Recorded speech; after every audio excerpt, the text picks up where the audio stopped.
Tenemos entonces lo que es la conexión SPI a través de nuestros Arduinos. Tenemos un Arduino Uno como maestro, un Arduino Nano como esclavo y nuestro esclavo número 2 sería un Arduino Nano. Esto porque vamos a tener una comunicación unidireccional y bidireccional simultáneamente.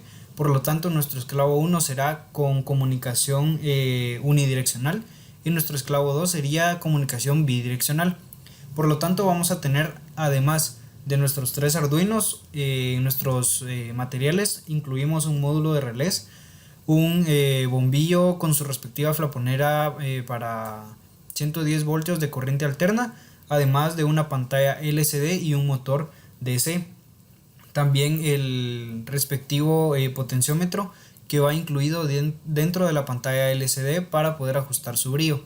Tenemos, para iniciar estudiando el código, tenemos la inclusión de nuestra librería de la pantalla, además de los pines a utilizar en nuestra pantalla. Tenemos también la librería del SPI y tenemos nuestras dos primeras variables de tipo entero constante o const int, los pines 10 y los pines 9, nuestro S1 y S2. Además tenemos un pulsador, el cual la variable se llama push1, igualado al 2, que va a ser el pin 2 de nuestro Arduino maestro. Esta variable es de tipo entero. Además de esta variable llamada B, es la letra B, es el dato que se envía o que vamos a enviar del maestro al esclavo, y la variable llamada valor, donde aquí se va a guardar el valor de nuestro pulsador. Tenemos que establecer el orden de los bits con nuestro SPI settings.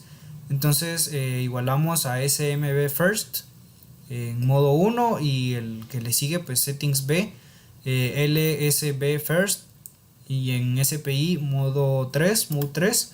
Tenemos la inicialización en nuestro void setup de nuestro puerto serial para visualizar datos, además también de la inicialización de nuestra pantalla LCD, que es de 16x2. Recordemos que nuestro puerto serial lo hemos inicializado a 115.200 baudios. Tenemos el modo de pin, que nuestro pulsador va a ser una entrada, y establecemos el esclavo como inactivo. ¿Por qué? Porque todavía no queremos enviar datos sino hasta que nosotros le mandemos el primer dato. Pero tenemos ya el modo de pin, que nuestro S1 y S2, los cuales van a ser nuestros esclavos, son salidas. Además tenemos la escritura digital del estado alto de cada uno de estos esclavos y la inicialización del modo SPI para nuestros Arduinos. Además ajustamos la velocidad de comunicaciones a 2 MHz. Esto ya no es concretamente necesario. Ahora iniciamos la transmisión y esperamos. Entonces tenemos la variable de tipo byte, que va a ser llamada transfer and wait, y se va a almacenar en esta variable llamada dato. ¿Qué va a suceder? Que entonces nuestro byte en la variable recibido se va a igualar a la transferencia de la variable dato. Después de esto vamos a tener un delay o un retardo de 20 microsegundos y nos va a regresar, o vamos a tener de retorno el recibido. Entonces por eso hemos transmitido primero, esperamos los 20 microsegundos y después podemos empezar a ejecutar. ¿Y qué vamos a ejecutar? Lo que está en nuestro void loop, en nuestra variable byte de tipo byte, que se llama mod. Ingresamos y activamos el esclavo 1, S1 en estado bajo, con nuestra escritura digital. Además transmitimos el primer comando, que va a ser una letra M mayúscula. Procedemos a transferir. Entonces nuestro transfer and wait se convierte en un 0 y nuestra variable mod va a enviar el primer 1 de nuestra programación. Luego pasamos a desactivar el esclavo. ¿Para qué? Para que ya no siga recibiendo datos. Si no, entonces dejamos tiempo para que lo analice, vea si va a ejecutar el programa o no, y posteriormente a eso ya tomamos una decisión. Recordando que estamos utilizando la comunicación unidireccional y bidireccional, entonces estamos teniendo que separar la comunicación o la programación que le estamos enviando de nuestro maestro esclavo al esclavo 1, y también separando de la información del esclavo 2. Por lo tanto, acá vamos a tener ahora la comunicación bidireccional. ¿Por qué? Porque entonces vamos a recibir los resultados de ¿qué? De nuestro esclavo 2. Lo vamos a imprimir en nuestra LCD y además en nuestro monitor serial también. Entonces imprimimos esclavo 2 y vamos a imprimir el resultado en código ASCII que nos esté mostrando nuestro esclavo. Tenemos también, como anteriormente había mencionado, la activación de un motor. Esto es permanente desde que iniciamos nuestra transmisión al esclavo 1. Vamos a iniciar a activar el motor. Vamos a igualar nuestra variable valor a la lectura digital del pulsador. ¿Y qué va a suceder con esta variable valor? La vamos a tener en la primera condición, que si nuestro valor, es decir, si nuestro pulsador está en estado alto, entonces la variable b se va a igualar a 1. ¿Y qué sucede con este 1? Es el primer comando que vamos a enviar a nuestro esclavo. Ya después vamos a ir viendo la programación que hagamos en nuestro esclavo y eso es lo que va a ejecutar. Luego seguimos habilitando el dispositivo del esclavo y enviamos el dato con el SPI transfer, enviamos la variable b y luego lo ponemos en estado alto, el esclavo 2, para poder deshabilitarlo. Tenemos un delay de 50 milisegundos únicamente por el protocolo y concluimos con nuestro código de maestro. Ahora acá tenemos nuestro esclavo número 1, el cual únicamente va a tener una comunicación unidireccional, donde primero incluimos nuestro SPI.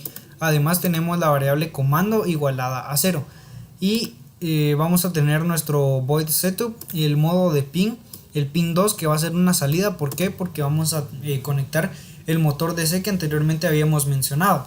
Y dentro de los materiales también debemos de incluir un transistor NPN, en mi caso, que fue un 2N2222A. Esto para poder conectar nuestro motor. Configuramos nuestro MISO como salida al esclavo, es decir, slave output.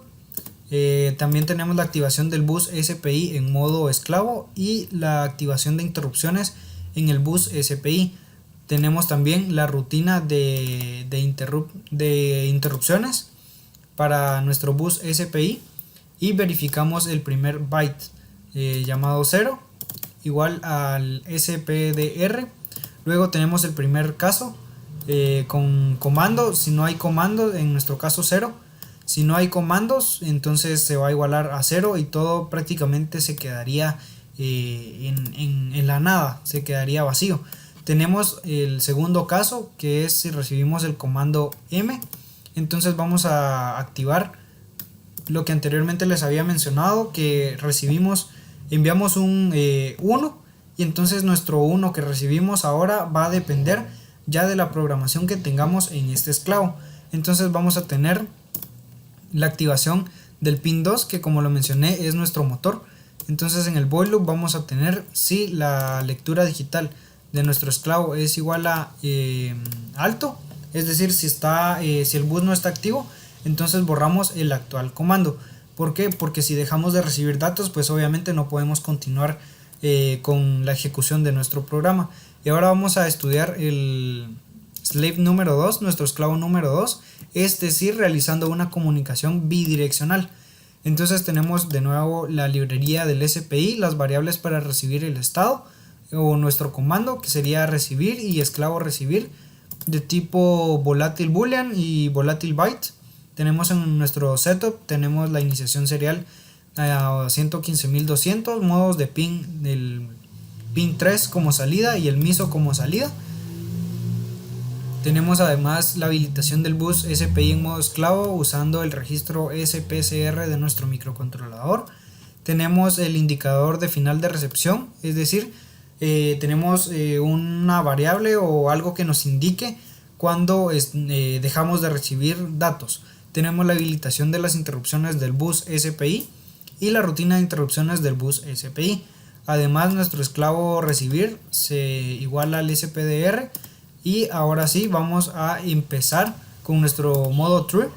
Vamos a recibir las variables o vamos a recibir los comandos para ejecutar nuestro programa, que está en el void loop. se usa el dato almacenado en recibir para las siguientes sentencias. Entonces nuestra variable recibir va a ser igualado al si nuestra variable recibir está activa, entonces nuestro esclavo va a recibir un 1, y si esto es verdadero, si nuestra condición se cumple, entonces vamos a tener una escritura digital en el pin 3 de un estado alto. De no ser esto verídico, pues vamos a tener nuestro pin 3 en estado bajo. Esto sería una LED prácticamente la que vamos a encender, en mi caso amplificando con un transistor 2N2222 para poder encender un foco de 110 voltios de corriente alterna, un delay de 50 milisegundos por protocolo, y cerramos nuestras llaves para poder concluir nuestros programas. Y ahora sí vamos a ir a la demostración. Volvemos acá al master, vamos a cargar nuestra programación. También ya habíamos cargado la programación de nuestros dos esclavos, y en pantalla comienza a salir todo lo que estamos haciendo. Vemos que tenemos nuestro motor activo según la pantalla LCD, y en efecto al fondo podemos apreciar el ruido que hace nuestro motor cuando está girando. Tenemos por acá nuestra pantalla LCD. Al fondo vamos a tener nuestro Arduino 1, el cual es el maestro. Tenemos nuestro esclavo número 1, que es un Arduino Nano, y un segundo Arduino Nano que lo tenemos como esclavo número 2. Y vamos a presionar nuestro botón para demostrar el funcionamiento del foco de 110 voltios de corriente alterna. Lo tenemos acá, y en efecto al fondo se ha encendido nuestro foco disparado por un módulo de relés.